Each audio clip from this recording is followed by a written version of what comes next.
ದಾವಣಗೆರೆ ನಗರ ಸೇರಿದಂತೆ ನಗರದ ಹೊರವಲಯದಲ್ಲಿ ಅರ್ಧ ಗಂಟೆಗೂ ಹೆಚ್ಚು ಕಾಲ ಧಾರಾಕಾರ ಮಳೆ ಸುರಿದ ಪರಿಣಾಮ ವಾಹನ ಸವಾರರು ಪರದಾಡಬೇಕಾದ ಪರಿಸ್ಥಿತಿ ನಿರ್ಮಾಣವಾಗಿತ್ತು. ಮಳೆಯಿಂದಾಗಿ ರಸ್ತೆಗಳೆಲ್ಲ ಜಲಾವೃತವಾಗಿದ್ದು, ತಗ್ಗು ಪ್ರದೇಶದಲ್ಲಿ ನೀರು ನಿಂತ ಪರಿಣಾಮ ಜನರು ತೊಂದರೆ ಅನುಭವಿಸಬೇಕಾಯಿತು. 2 ದಿನಗಳ ಕಾಲ ಬಿಡುವು ನೀಡಿದ್ದ ವರುಣ ಇದೀಗ ಜೋರಾಗಿ ಸುರಿದಿದ್ದು ರೈತರಲ್ಲಿ ನೆಮ್ಮದಿ ಮೂಡಿಸಿದೆ.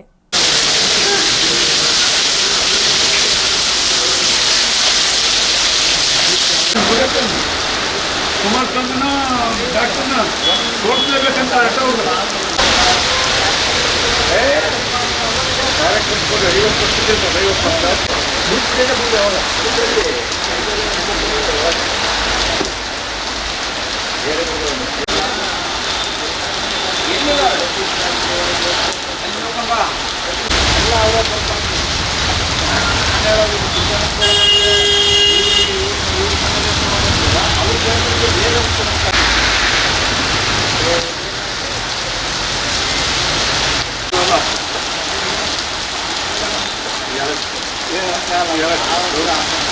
ಘಟನೆ ಅಂತಲ್ಲ